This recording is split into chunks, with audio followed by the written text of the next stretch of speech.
Hello, I'm Dr.Dwaine Hartman, the Trance Alchemist, and this is my podcast on Anchor FM. Here we discuss alternative ways to take your power back from a society that is hell bent on enslaving you.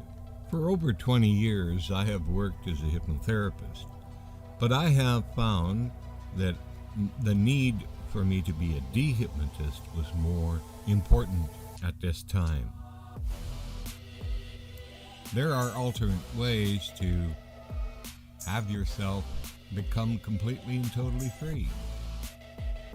And here we discuss those options. Welcome and enjoy the podcast. Today I'm interviewing Shaylee Edwards, and you can find her on Instagram.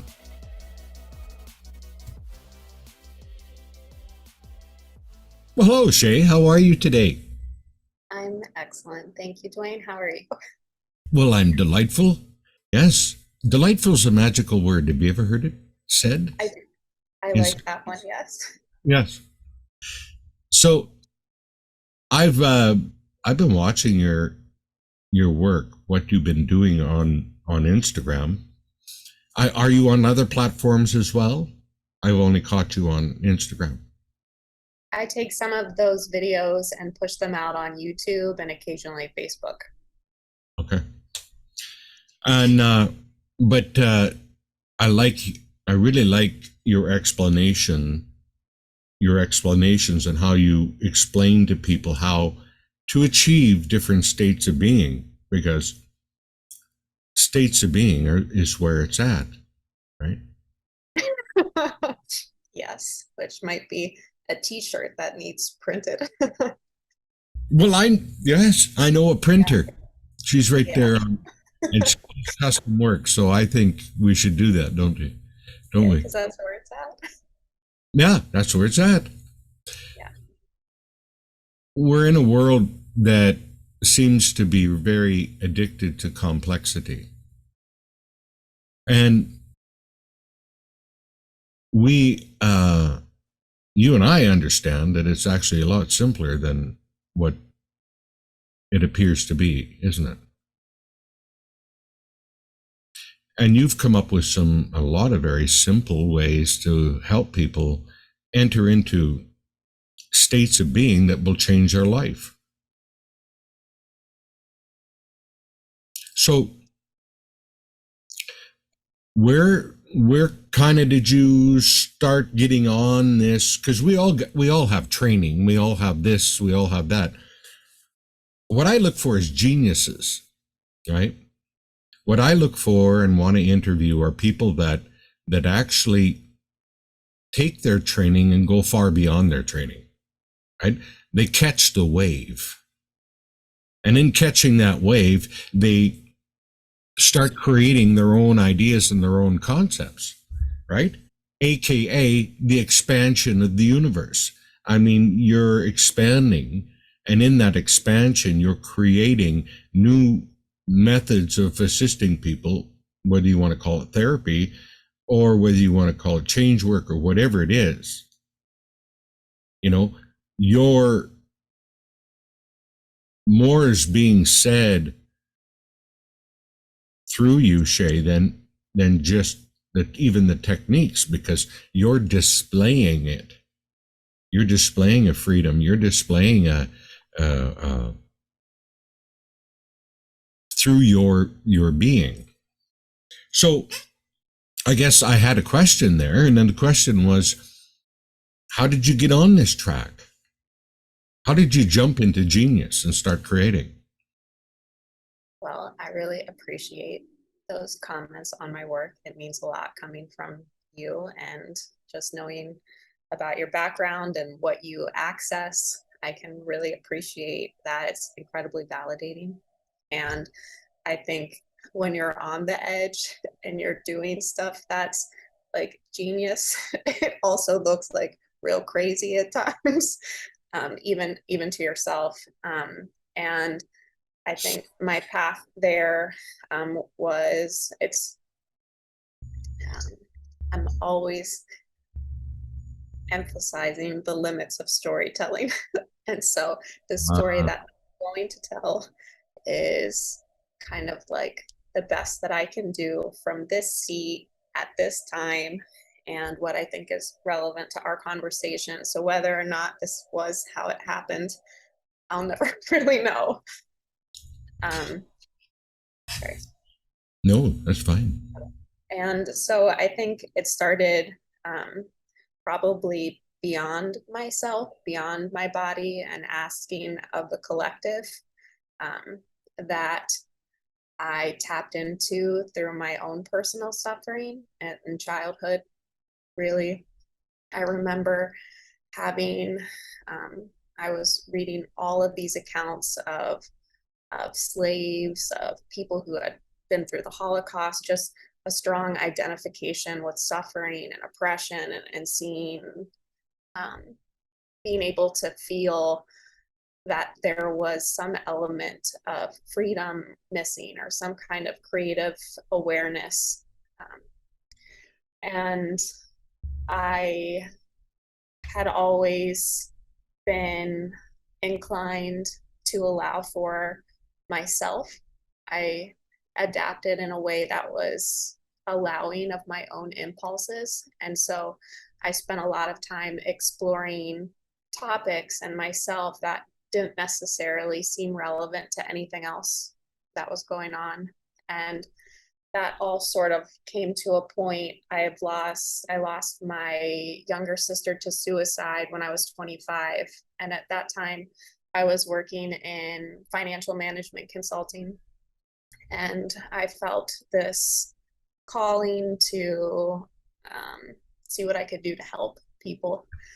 And at that time, I had pretty much no self-awareness in that I had zero capacity to appreciate my own suffering or even really acknowledge what I was working with internally, or what that might be like. And um, so from there, I jumped and thought that I might help people through fitness and nutrition coaching. And while I was on that path, I started to ask questions about behavior. That's curious. Like, why aren't people doing what they really want? What's really important?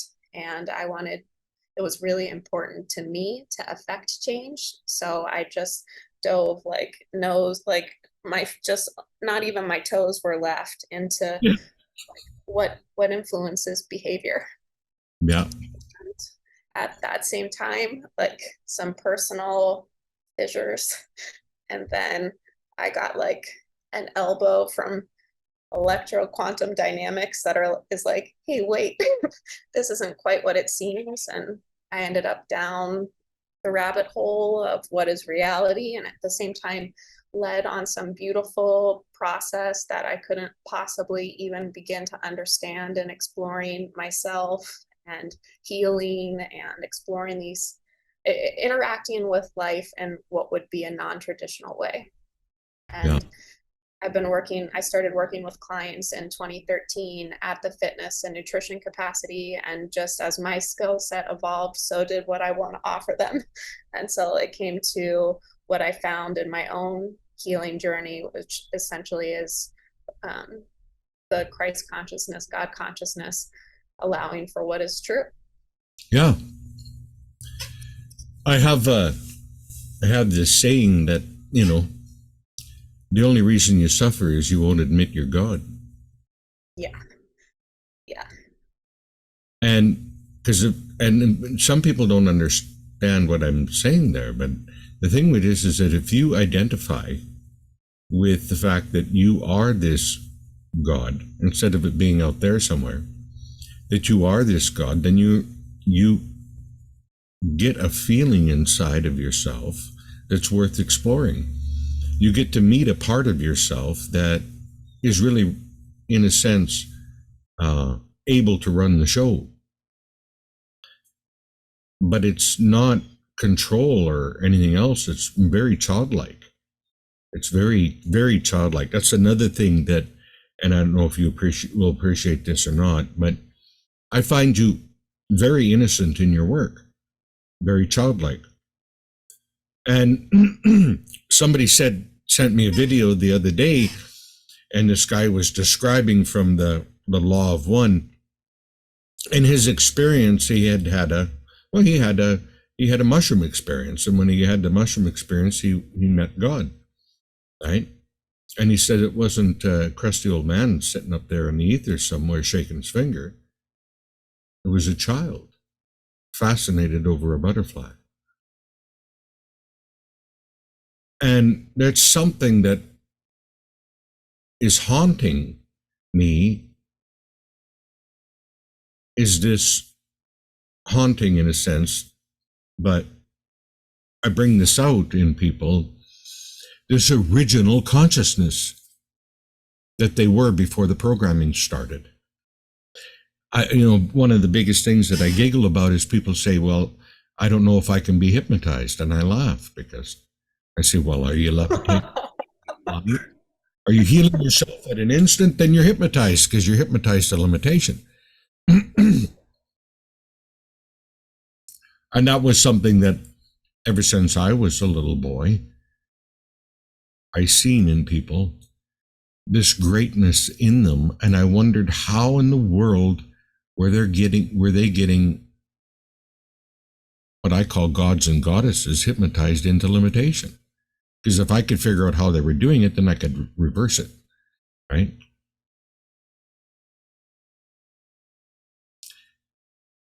Now, so in watching your work, you're on a very familiar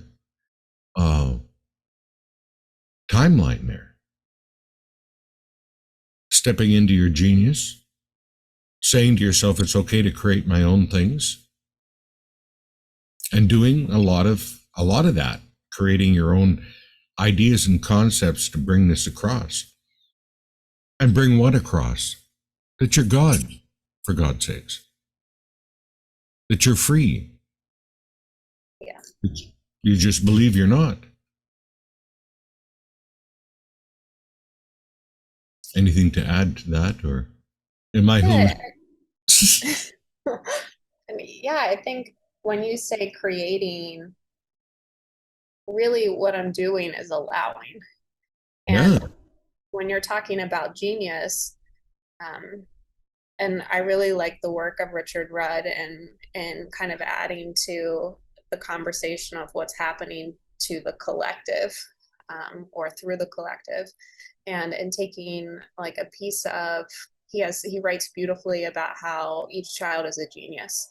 And when you're talking about the programming or the conditioning or hypnosis that occurs after that, it is just training away from what's natural. And so, at this point in the work, that's really all that I ever do. I'm not adding, I'm not changing, I'm not fixing. There is just, the one thing to do, which is to reveal what is. Exactly. Yeah. And I Very, think, oh, sorry. no, very simple. That's all. Yeah. And I think when we were talking offline, and you had said about what is difficult about that, from what I found on, because I kind of went about this manually. I like, I was interacting with material from teachers, and I worked with shamans and other intuitives. But a lot of this was kind of like doing itself, kind of coming out on its own. And what I was finding was, what like the barrier I was stuck on was that the suffering to the point of that realization would then have to become like meaningless in some ways. So I think when there is some level, you lose the identity associated with that story, where there can be so much attachment and so much like meaning and all of these things. um, and it really is just letting it be as simple as recognizing that if you had what you think you need to heal now, you would feel how you'd feel if you let yourself be free. So it essentially like takes the Hollywood set of what was and drops it flat, and then sun just kind of comes in from all sides. But there is some level of willingness to let like the set drop and Yes, all that occurred on the set. let it drop. Yeah. Right? It's okay. Like it's Yeah, I think in letting it drop, having also a looming question of the unknown, which is not something really celebrated in our programming or conditioning. Like having the looming unknown can seem like, oh, but I like Christmas, or I like this. If I'm not doing that, what then? And I really suggest allowing yourself to explore that as an experiment in a piece. Just take one piece of a set down and let it go and see how that feels. right. As we simply allow ourselves to float in the infinite, Yeah. Yeah. we dance lightly in eternity.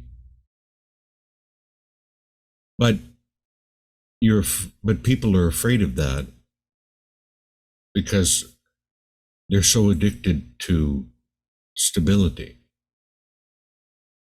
So they manifest their past out in front of them again and again to give them a false sense of stability, which really they're the creator floating in the expansion of the universe. And that they can be part of that and feel that acceleration of expanding, that every experience you have, you're expanding and expanding. And people ask, well, why are we going through what we're going through at this time then? Because that's what it takes to get you to go into that state within yourself where you admit who you are and enter back into the expansion. There's no dictators, but we've all called upon this huge shift to happen. Well, this is what it looks like when it comes in. Restriction. Are you restricted? No, I'm freer than that. Oh, good for you. Then you're tapping into the God within you. Right? Oh, limitation. You can't fly to Greece anymore. Oh, but I could teleport. Let's start using the magic that we're born with. I could be there on the beach right now, right? Do you agree? I haven't mastered that myself, but I like from a imagination standpoint, I can be anywhere. And I do find that as a, like at higher levels of identification, it's easy to recognize the truth that you're never not there. So Hmm. it's not even going there as much as removing the idea that you're not. Exactly. That's exactly what Neville Goddard's teacher taught him. Neville Goddard wanted to go to Barbados, and his teacher said, "You are in Barbados." And he says, "No, I want to go to Barbados. I want to go there." He says, "You are in Barbados." And then Neville got it. If I am in Barbados, mind, body, soul, then that opens up, and it did. It opened up an avenue for him to be in Barbados in a short amount of time. I am in Barbados. I am wealthy. I am healthy. I am. So transvert, changing changing places. Like this happened to Neville as well. This also happened to me, but I'm going to use Neville for this example. But Neville closed his eyes, and he was in a place. He could see this place, and it had pillars going into the water where probably a pier was at one time. And he held on to that pillar, and he willed himself to wake up in that reality, and he did. Oh, wow. That wasn't the catcher. The catcher was, oh shit, how do I get back? Got to get the round trip ticket. So here he was, and he had wife and kids and everything at home, and he's thinking, I got to get back. How do I get back? And then when he calmed down enough, he realized that all he had to do was imagine he was laying in his bed with his wife and hold the pillow, something solid in that reality, and will himself awake there. And so he did. That was his first example of this. And then after that, he did all kinds of dimensional jumping, right? How free are we? We have been so hypnotized and convinced, this whole thing, I don't know, do you feel this too, Shay? This whole thing that they're somehow an authority to us. We've taken that way too far, right? We're all even. There's no authority. There's no dictator in the sky. There's us. Manifesting experiences. Full stop. Right? Anything you want to share? I'll shut up. I think that's all really interesting. I wasn't aware of those stories, and that is on this path, the call to assume that state of consciousness at times seemed escapist, like, oh, what's wrong with reality that you need to go be God so you can transform places.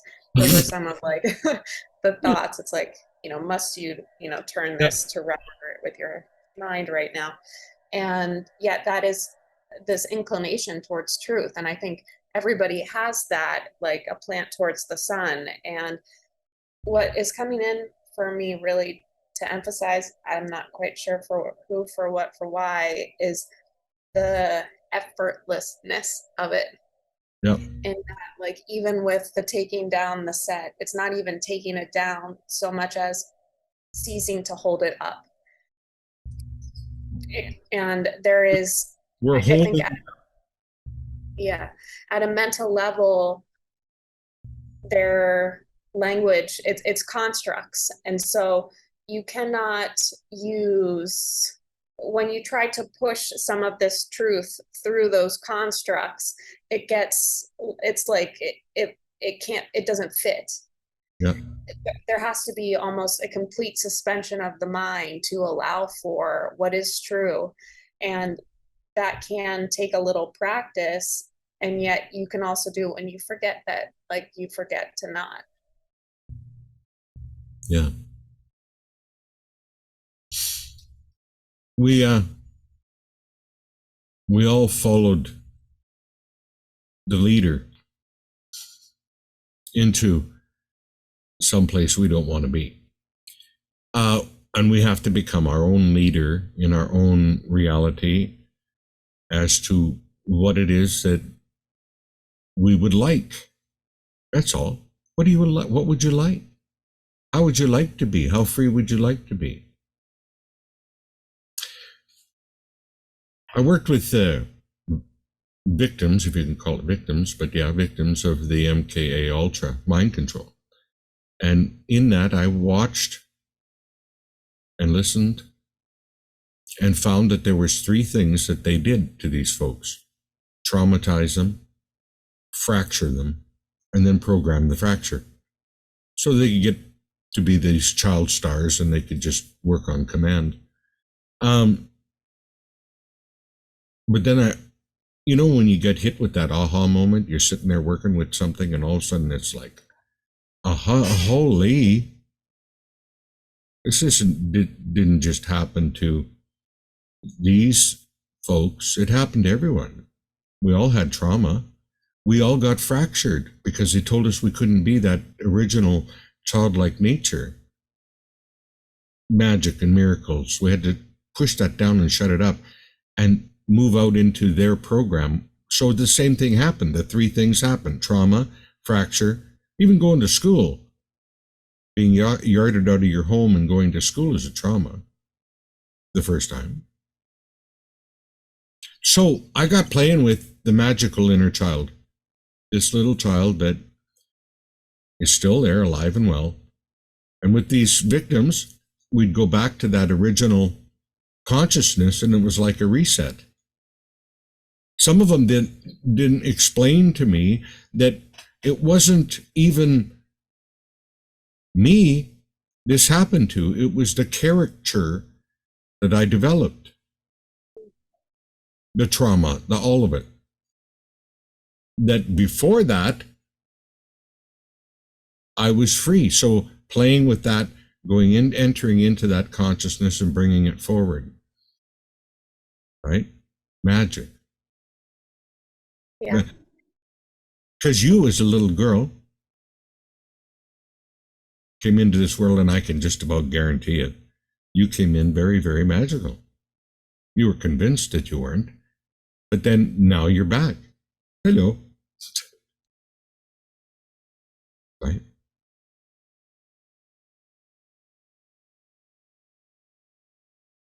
Yeah, I think of what you're talking about as far as the fractured piece is the one that suffered. The way that I think about it is, if there's a bunch of kids in a basement playing hospital, and some play doctor and some play sick, and you can play out an activity through time and say the doctor will apply healing to the sick, but they're all children just playing. And it's calling on that recognition of the role assumed rather than like the identity claimed, that allows for things to move. And at a miracle level, what I find, and so you could probably tell my work has very much been oriented towards like, why isn't this working? What's wrong? And so like the blocks I can speak to, even though it's not needed to. But one of the blocks I found was the idea of I, and how I has been kind of like a point of worth in our culture. So it's like, let me tell you what I did so I can establish my worth. And when we're allowing for some of these magical miracle things in our lives, I don't get to do it. It's done. And so the worth there that would be needed or perceived to be needed to be worthy of love, to be worthy of being, can't be built. There's nothing, that person isn't there. And similarly, if you need, or if it's needed to have more worth than someone else, you can't tap into that either, because it's all equal. So their worth is like, it is, period. And allowing for equality allows for all the magic that I found. I feel what you're saying. The I think that's different than I am. Correct. I'm talking about the fractured, conditioned idea, separate from kind of like the mask, Yeah. where almost like a Girl Scout sash, like, let me adorn my sash with why I'm worthy through my suffering, through my, whatever it is. And while you have on the sash, there's very little room for miracles, because you can't collect buttons for them. That they're available to everyone. It's equal. That's right. That's right. That that whole, I call it the left brain thing, the left brain concepts that are just nothing but built to fail. Over on the right, you're not that identity, you're not that mask, you're over there, you're now your God consciousness. You're free of all of that. We have done, like, I don't know about you, but I've done many, left brain things in the healing, in helping people to transform themselves, whatever. But it has a tendency to not work properly until someone actually takes the little journey from the left, opens the door and steps into the right and becomes I am. and then they can do it all. But the left is where we have the mask. The left is all of that. I've seen so many people they're severely depressed, right? And they're severely depressed because they're unexpressed. This God part of them is unexpressed. I worked with kids earlier on in my career, and the kids would come in, and this one is like, they were saying that the child was so difficult, so unruly, whatever. It took me a few minutes to talk to the child and ask him where he was from, and he tells you, I'm from my address here. And I go, no, where are you from? And all of a sudden you get this profound information from the child.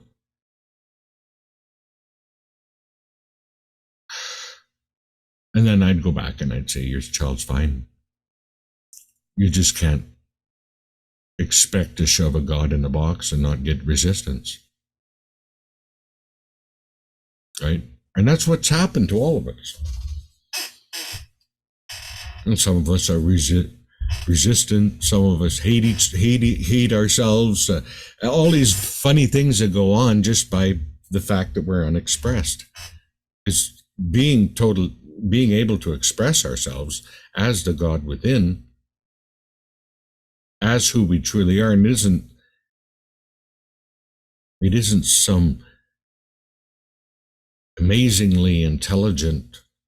It is, but it's not it's I am. It's coming through, not originating from the meat body suit.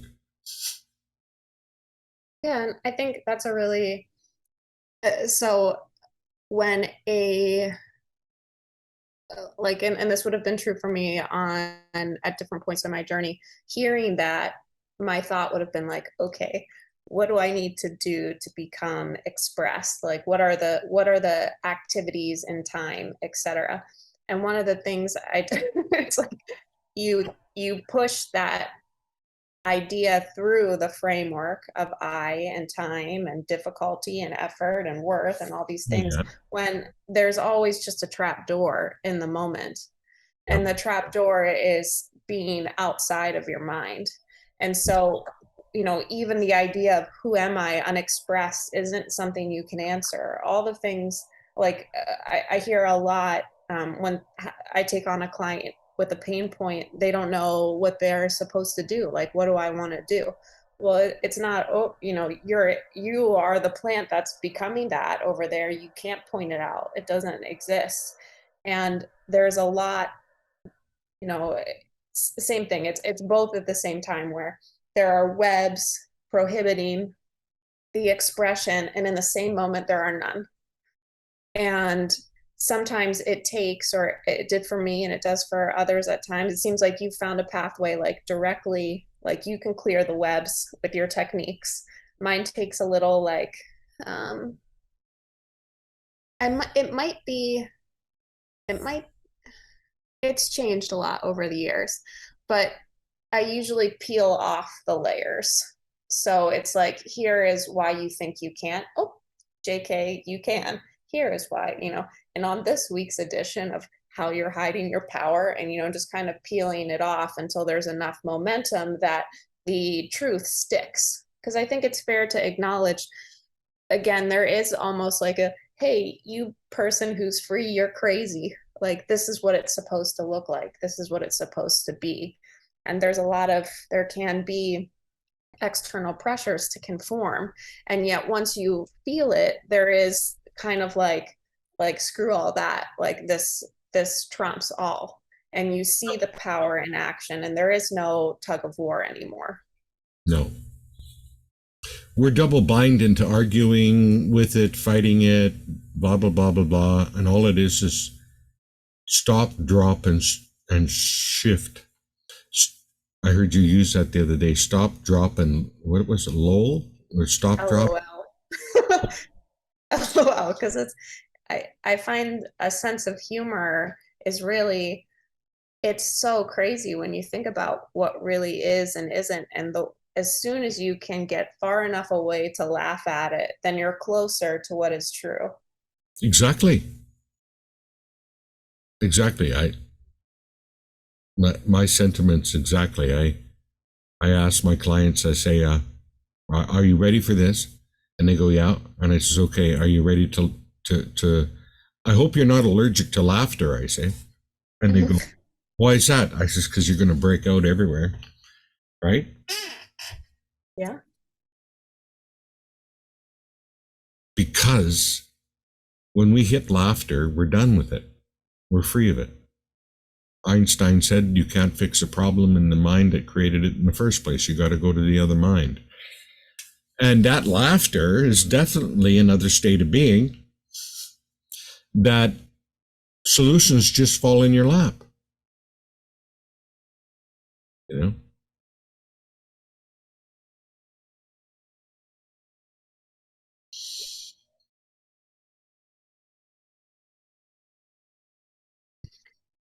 Yeah. What I know with the solutions, it's there's that, and there's also the reformation of the question, where the problem ceases to be. And I find that when we're thinking, how do I fix this, whatever it is, all that, I call it, like, you put your thumb down on it, you just hold it in place. When you take your thumb off of, I have to do this, and you allow, infinite intelligence and God to like sweep it clear, it's corrected. But again, it's not something then that sense of control, that is an illusion from like, here's how I'm, making these things happen. You can't use that anymore, No. which is super funny. That was Yeah. one of my favorite. That was one of my favorite realizations, where it was at the beginning of Mr. Nobody, which I think is a recent film with Jared Leto, maybe. And I'm I'm very mindful, and I recommend being curious about being mindful when it comes to consuming like film and television. And so, just like as an aside, I think that there's so much there that goes into informing the subconscious about what to expect and how to relate to it, that one doesn't even recognize one has absorbed. And it's almost like it fills out your color palette. And so you're painting and saying, look at all these colors I'm choosing from, but the palette itself was established. And so just really recognizing that it, in consuming some of those mediums, that there are not, that they are um, not prescriptive of life. But anyhow, I was watching that movie, and at the beginning of it, there was this pigeon montage, and the narrator said, a pigeon will figure out how to get a treat this fast, and then when a treat is randomly released, the pigeon will associate whatever it was doing at the time of the release and keep doing the thing that happened at that time. And consciousness, out as it's moving through us and kind of like updating, it pushes out like these changes. I used to sit and kind of be like, okay, how did I accomplish this, and I didn't do shit except just let it. Well, I heard Deepak Chopra talk about that at one time. He says all you really have to have is a notion. Wouldn't it be interesting? And let it go. Wouldn't it be nice? And let it go.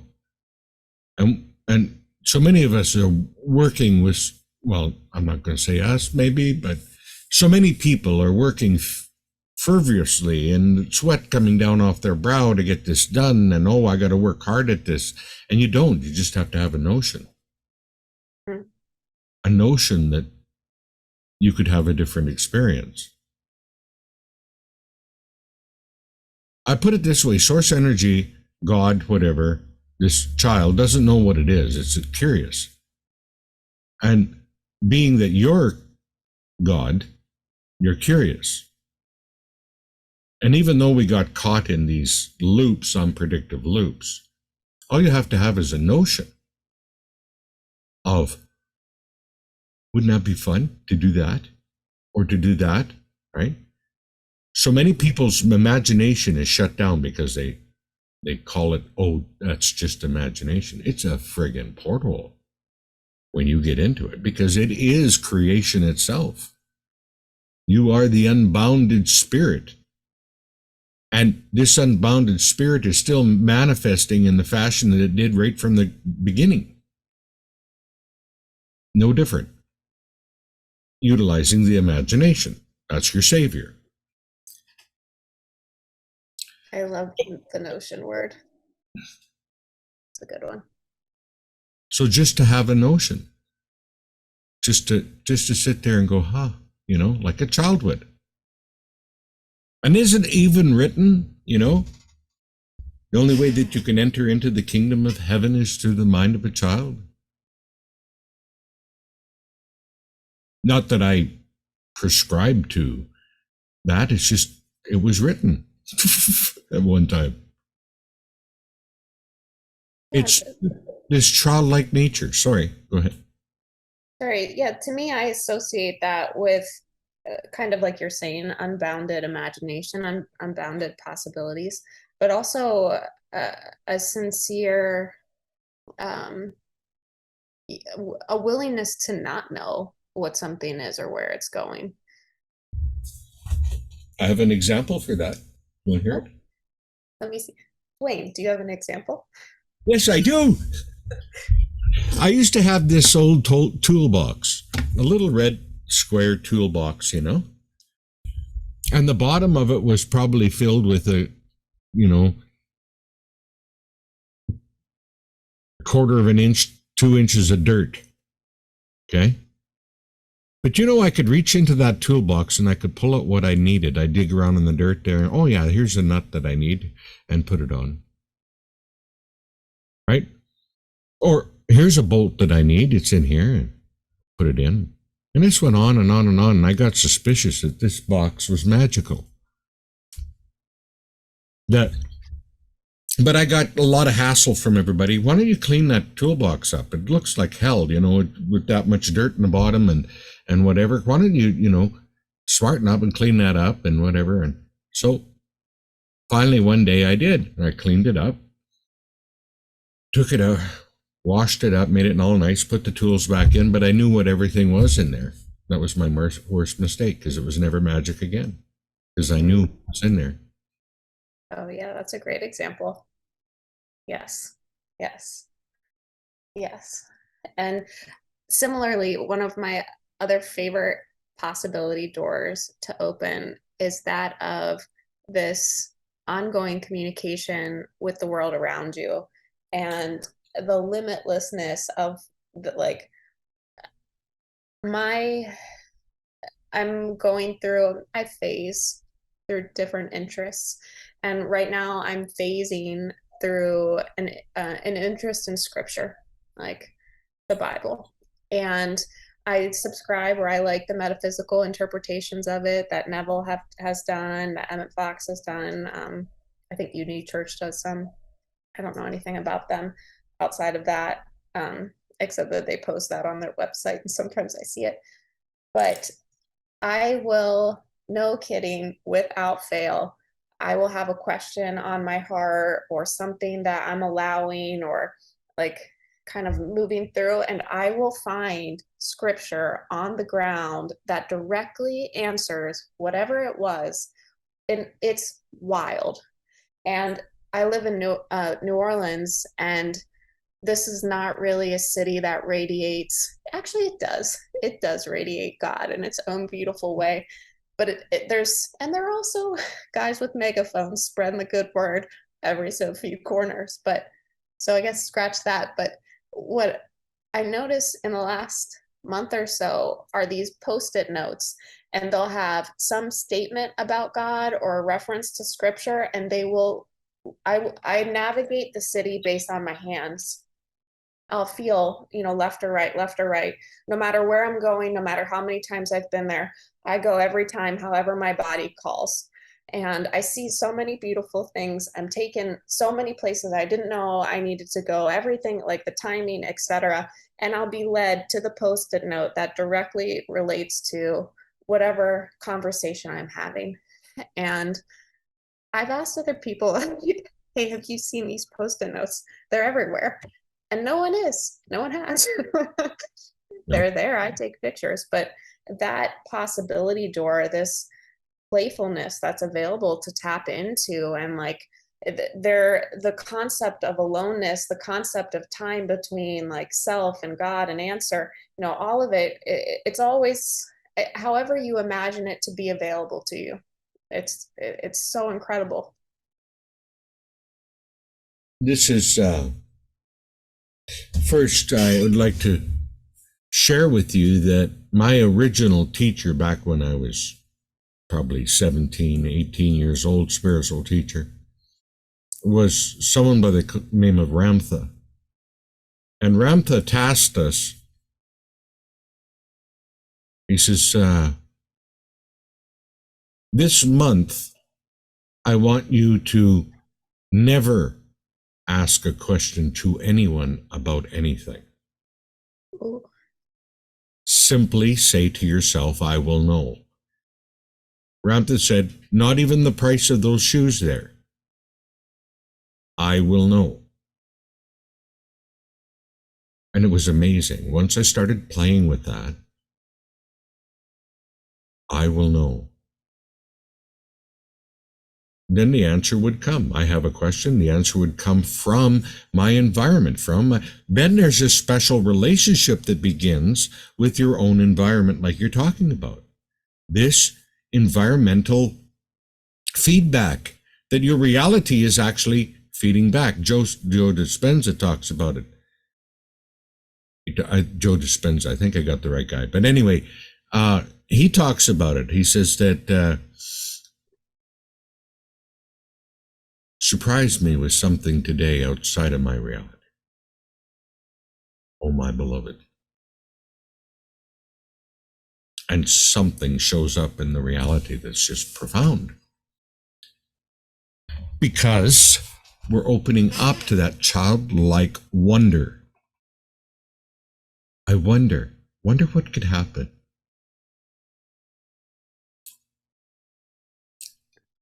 I love that. And I think that um, it's really interesting. I was blessed, or I came in with a lot of confidence in some areas. I never knew that I couldn't do certain things. And so whatever it was in front of me, I excitedly was like, got it, here I go. And I think, I started our conversation saying like, I'm mindful of my storytelling, because your storytelling calls up, even, in the course of this discussion, you know, as I felt called to do, I called up a lot of limitations that weren't real. It's kind of like saying, oh, I couldn't go through this door, it was shut. Well, it was shut because you didn't open it. That's There's right. not there is this, I whenever I'm working with someone, sometimes I'll just take them to the remembrance where they already are naturally tapping into whatever it is they think they don't have. and That's and so it's just sort of saying, you can stretch these words around what you think they are, and you forget to put them in these other areas, and where you didn't put, lack of confidence, there's a boatload of it. But because it's not called to mind, it's not claimed. And what's not claimed, it essentially, it's not that you don't have it, it's that you're not allowing it. So whenever I'm talking about claiming, it's only ever claiming the awareness, and that, like we were saying earlier, all else already is. the awareness is everything. The awareness, I used to say, is like the great sun. It shines light upon the seeds and the seeds grow. Right now, you're not aware of something I'm going to mention. But as I mention it, you're going to become aware of it, and you're going to become aware of all kinds of different descriptors of it, the big toe on your right foot. Now, before I mentioned it, you didn't even know you had one in this conversation. You weren't thinking about it, but now your awareness is on it. You can feel the bottom of it, the nail, maybe, hope to God you have one. But I've never had that happen yet, but I've always kind of thought to myself, oh, one of these days you're going to run into somebody who doesn't have a right toe. But there it is. And we think that's a small thing, but it isn't. You brought it into awareness. Before that, it wasn't there, just like your right earlobe. It was out of your awareness until I mentioned it and brought it back. You see, the thing I want to get at is that people are aware of things and not aware of things. And we're like artists. We paint pictures in people's minds. Everyone says, oh, hypnosis is scary. Well, all language is hypnotic in nature. You cannot talk to somebody without painting pictures in their mind. It's just, what kind of pictures do you want to paint?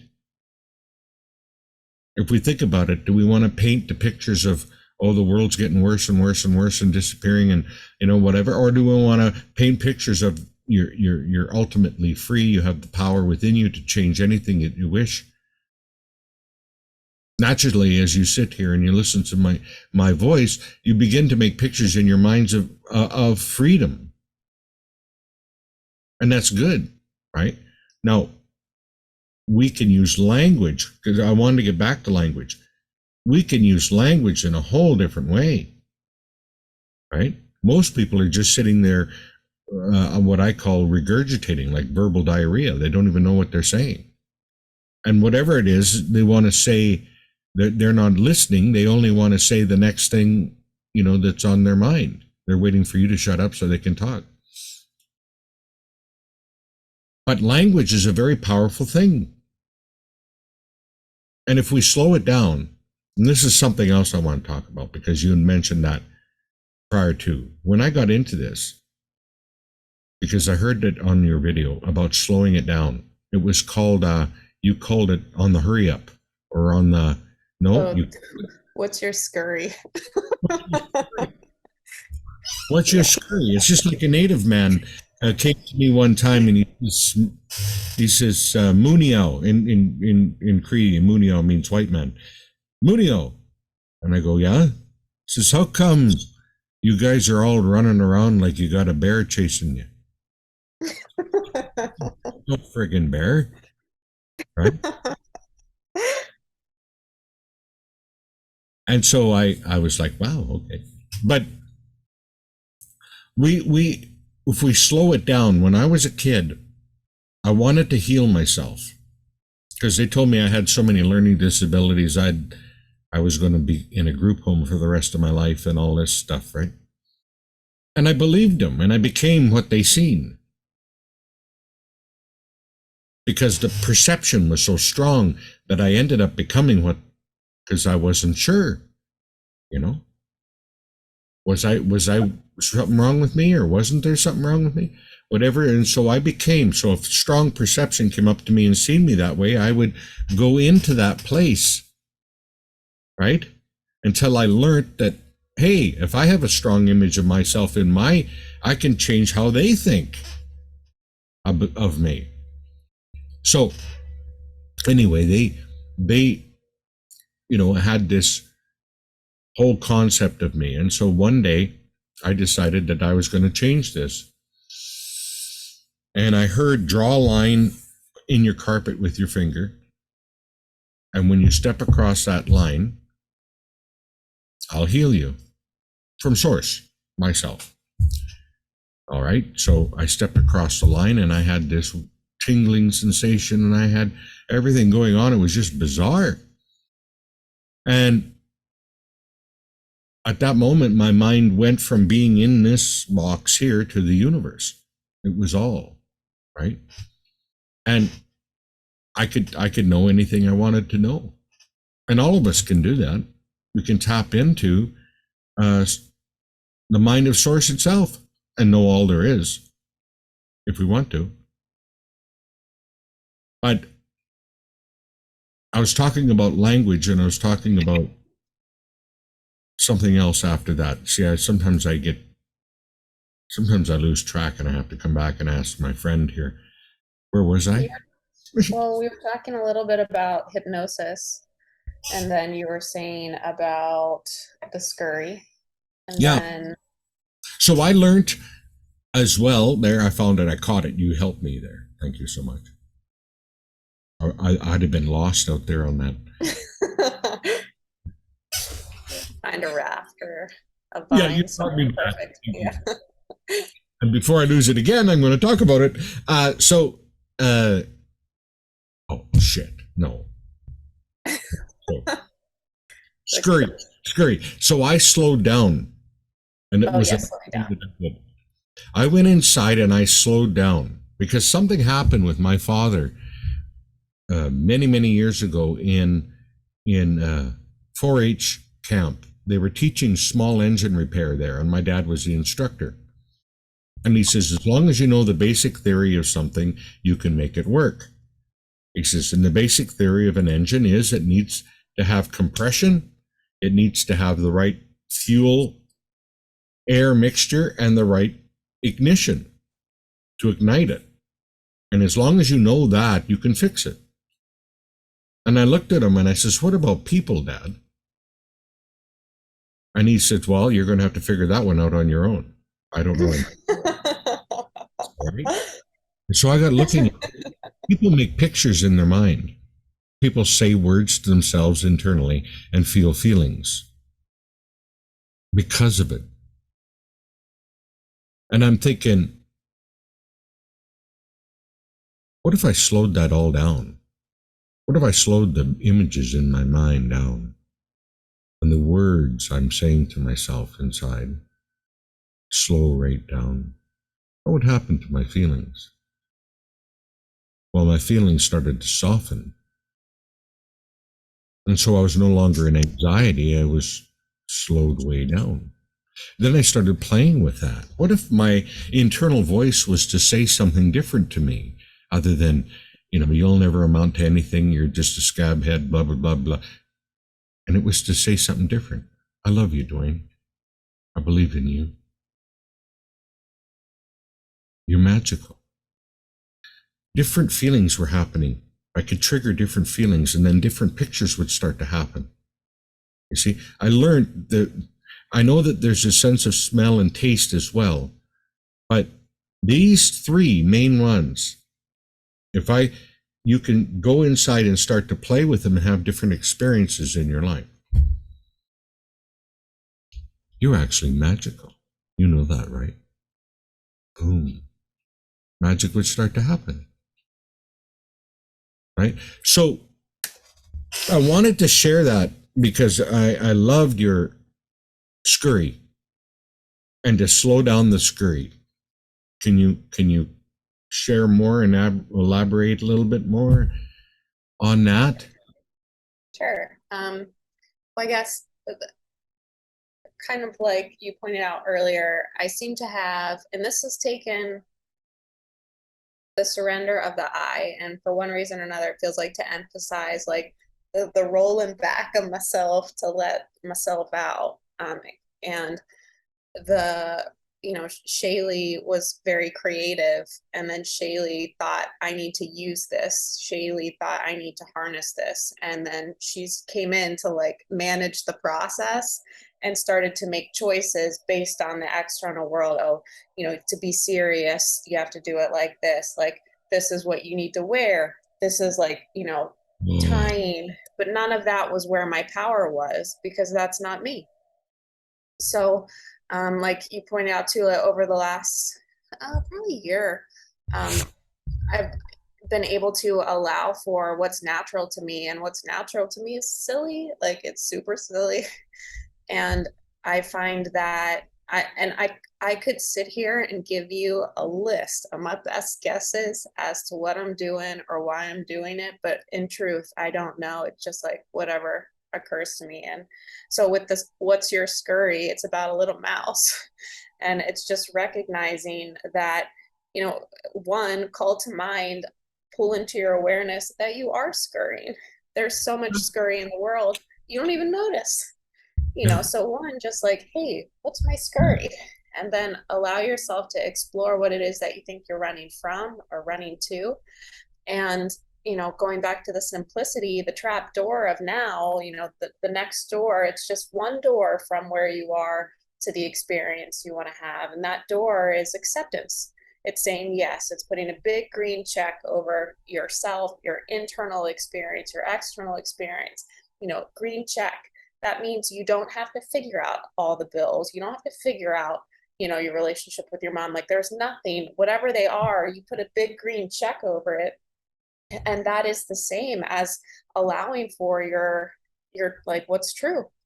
And so with what's your scurry, when you allow yourself to acknowledge that you are and ask some maybe centering questions, what do I think's happening? Where do I think I'm going? Why?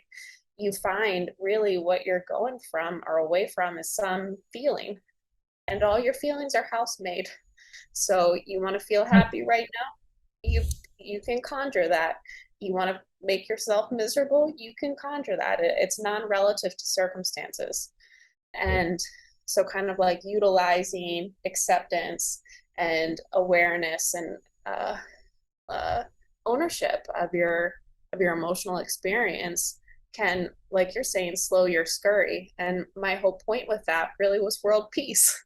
If you're not scurrying, then you have the ability to treat yourself as a human, to be respectful to yourself, to be connected to your power, and then to offer others that same experience.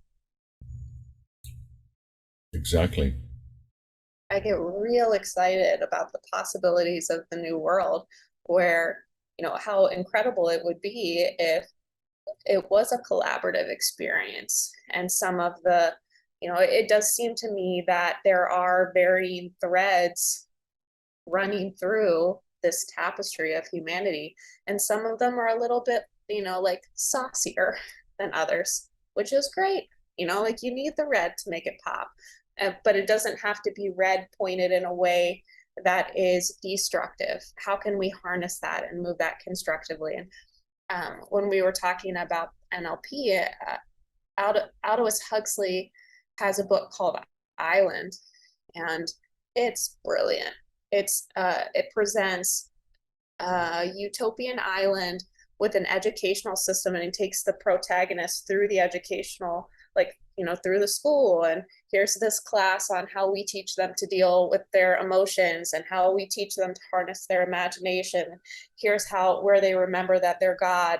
And people who have, more physical energy are allowed to express it and follow these paths. Like, I think when we're talking out some of these, you know, uh, you and I track very similarly, but there are also experiences that might have a little bit more fire, or um, like less, like, just oriented differently, and they're like to be celebrated as well. Yeah.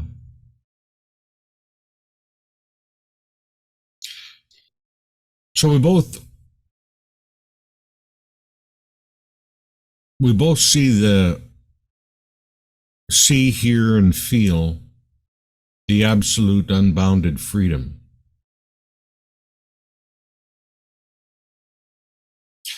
And we're resonating that as we work with people. And their mirror neurons are picking it up as we're talking to them. And the mirror neurons are taking it in, going, adjustments do I need to do to join that frequency? Nothing needs to be said, Renee. Oh, I'm so glad. Yeah, one of my notes when you were talking about language being hypnotic and that being an agent to change, vibration similarly, like you were saying, the experience of the adults who were like, no, you're this. And then you being able to flip that around and say, like, I'm, that when I look at service, when I looked at trying to translate this call to serve through, these ideas about the world and what that would look like, it was stuff. It was like it was too much. I couldn't answer those questions. And ultimately what I came to is I serve through joy and just demonstration. That's it. It doesn't matter if I teach, it doesn't matter if I sell cars, it doesn't matter where I am, what I'm doing, what I wear, who I'm with. It's knowing. So I'm going to ask you a question. How does it feel to heal God? Like that. Where it's like, oh, you got to be kidding me. Yeah, it's funny. It's real And I'll funny. explain why thousands and thousands and thousands of little children are born every day, and they come in pure God. And then society programs them out of it. And here we are, simply just bringing them back to their true nature of who they are, healing God.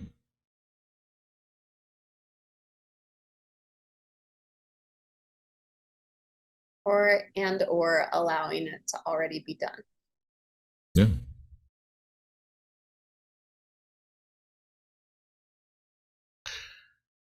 So how does that feel?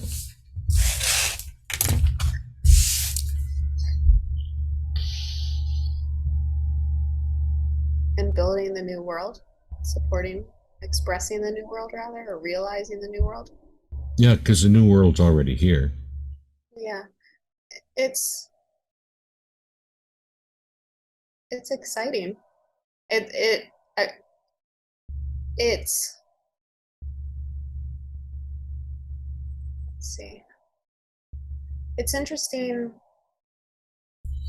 Like when we're looking at language, a lot of the ways that I learned language was spending or learning my ways around it was spending a lot of time in stillness and quiet and training myself outside of thought Mm-hmm. to see like what's not, what it's not. And in that process, I gave up everything. I put it all on the altar, including the ideas that, of healing, of God, of everything. I put it all up. Like I know nothing. Mm-hmm. And when it comes to your question, it's still regrowing. It's still regrowing within me, my relationship to It's still that. it's still the expansion of God consciousness, Yeah. knowing itself, understanding itself.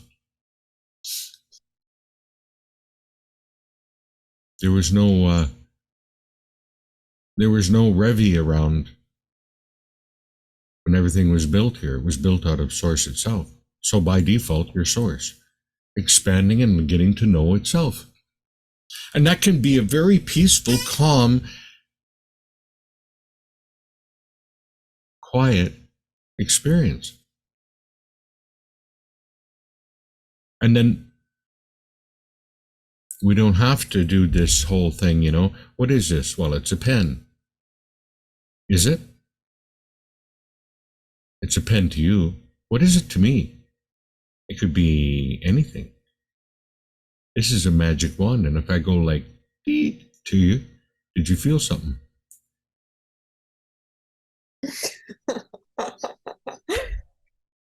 Yeah.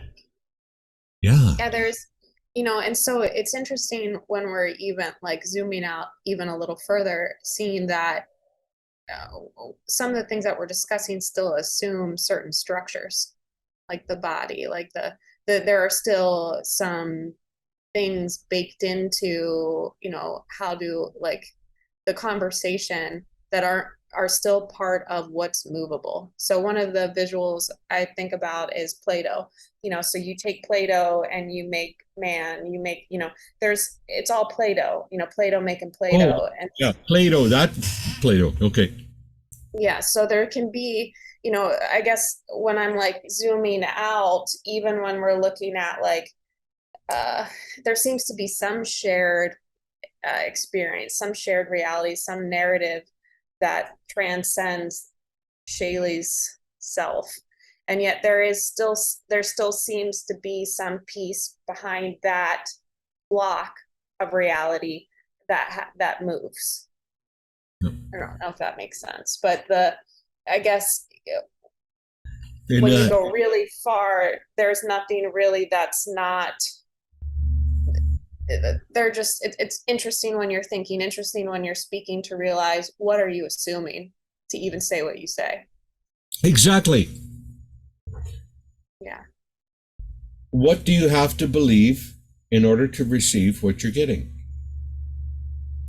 So, what do you have to believe when you say that there is forces that control you? What do you what the hell is that in a free will universe? It's our own construction of it's our own fear of being completely free. It's what would the neighbors think? Yeah, I think there's that, and also sort of like the inclination to use the palette that's provided. So not even so much as it, I love, absolutely love to work with leaders in business, because to me they affect so much. There's so much that can ripple from there, Yeah. and one of the things I've noticed, it's that the culture that stifles the individual isn't it's mostly because the demonstration of an alternative isn't readily available. And so all you really need is a couple examples of loving communication, recognition of humanness. Like it's the expansion of the color palette rather than the removal of anything that exists. Yeah. Get given way to free will and free choice. What feels Yes. better to you? Well, this boss, because well, then go with them, right? Or whatever it is.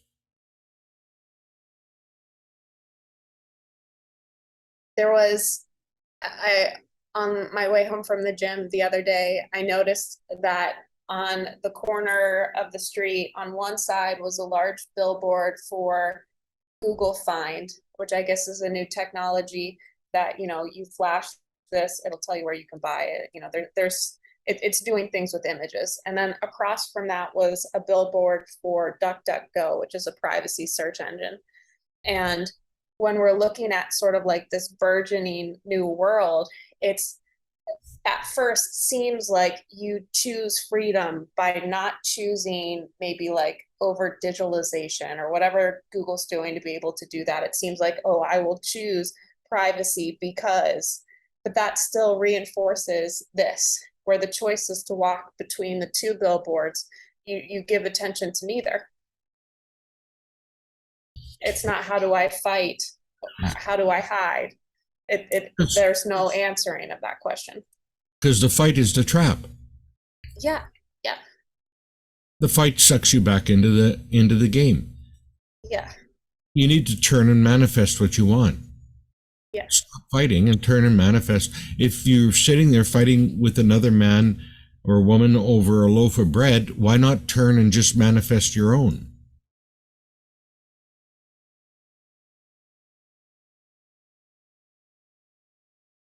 That's if we were to do that, we'd have world peace. But because people are so addicted to the herd,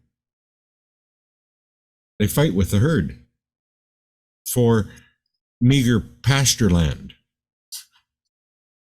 When you're a god, for God's sake, you could turn and manifest your own pasture. You could turn and manifest your own loaf of bread. You don't have to fight anybody for anything. And the moment that you do, you create your own timeline with that on it, and you step across and you don't even know it. There's no great big thundering, fireworks and everything else when you do that sort of thing. People don't realize they're doing it every day, all the time. It's the awareness that you're doing it. Do you think? Yeah, it's my ask has been really around what is true And as part of that experience, I've become aware of timeline movement. And it's interesting. It's really like, it's interesting to see how much variability there is in what you thought at first was like a left to right, you know, timeline. You know, like one, you know, it was just sort of like this conveyor belt of life, when there is this multidimensionality to even that experience that doesn't quite include all the other ones, that like the actual multidimensionality. When I was driving down the road one day. I know people that listen to me are probably bored of hearing this, but it's got to come out. You got to hear it. Driving down the road one day, and there was a car coming at me in the opposite lane that lost its tie rod end and come right at me. But before it hit me, like it come right at me, and I see it in my side vision, I heard a voice inside that said, "Suspend your emotion and look straight ahead." And so I did. And the car never hit me. And then I looked in the rearview mirror, and there was my car and that car tumbling in the ditch. And I heard the voice again. It said, "I told you to look straight ahead." In that moment, I realized we're eternal. I realized what, not that I was studying him at that time, what Neville Goddard is talking about.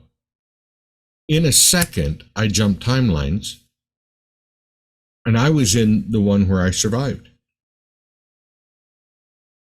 I know that my parents back there grieved me, buried me, whatever, but I was the ongoingness.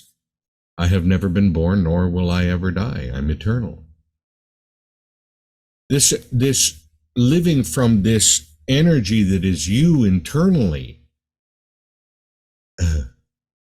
it has no boundaries. It's just a joyful play.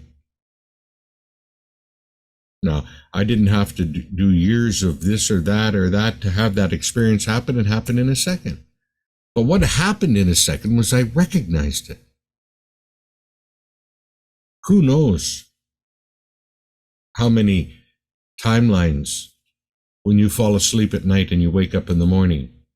Do you really know it's the same reality? Or did you shift during your sleep? How free are we?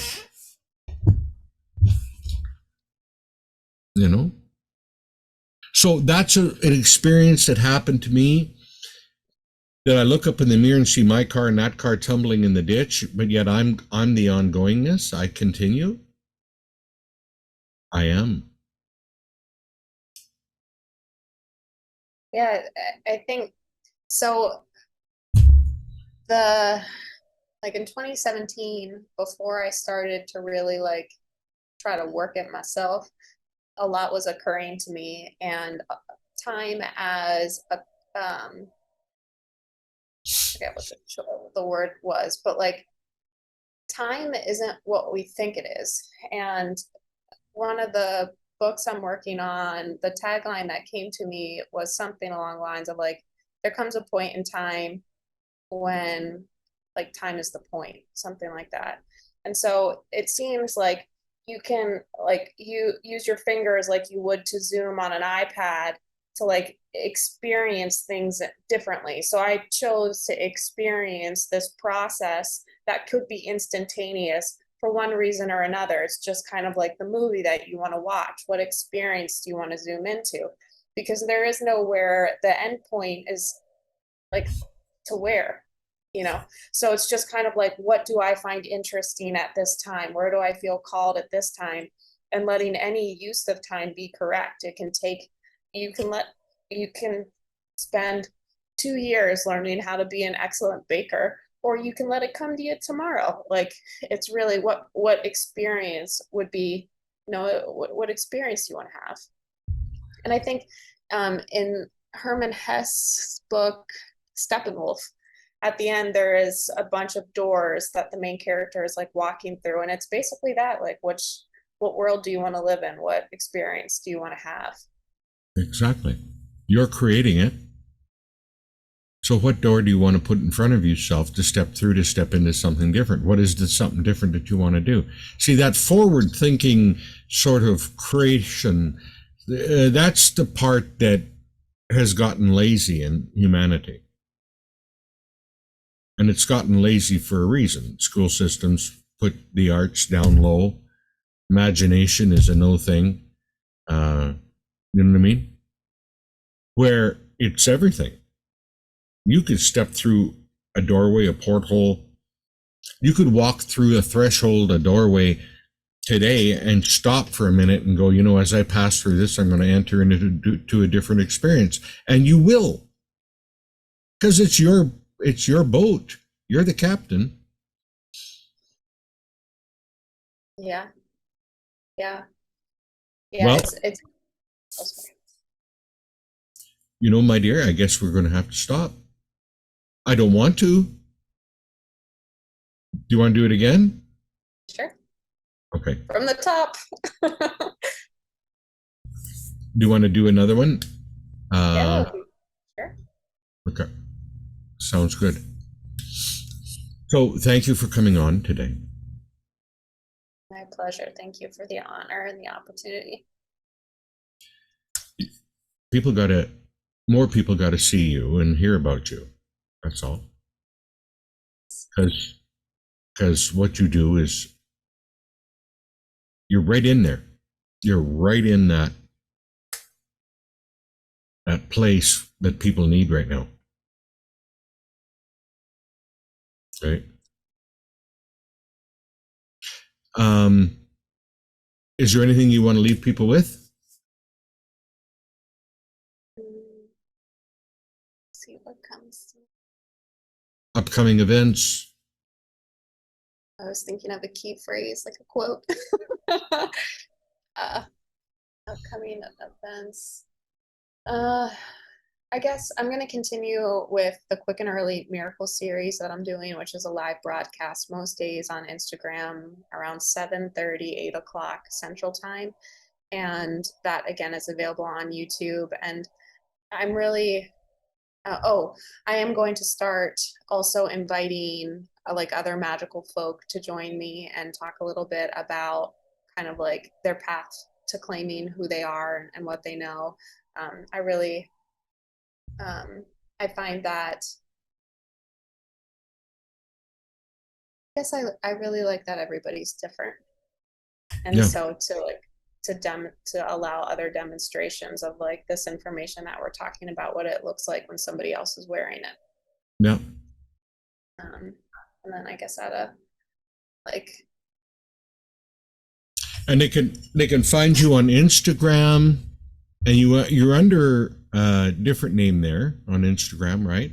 Like you have your name, but then there's another name.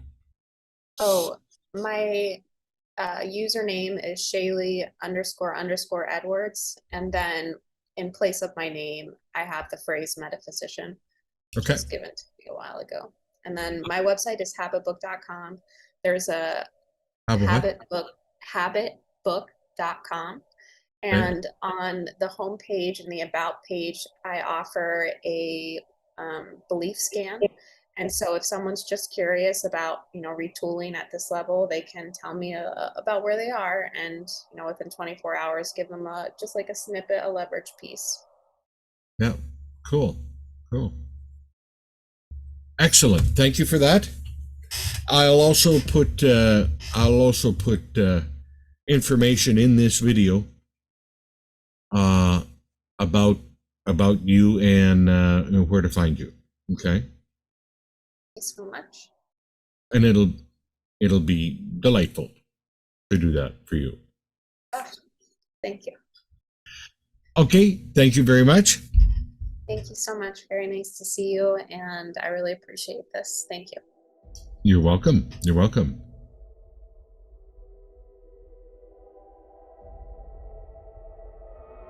You've been listening to an interview with myself and Shaylee Edwards. And to find her, you simply go to Instagram and look up Shaylee _ Edwards on Instagram.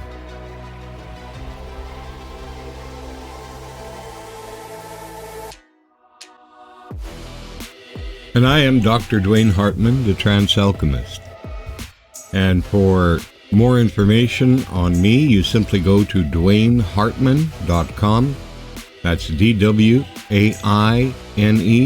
Hartman, HARTMAN.com. And there you'll find we can do personal sessions together, training, whatever you wish. You can even get me out to 2-day events in your city. So be well, take care, and we'll talk again soon. Bye for now.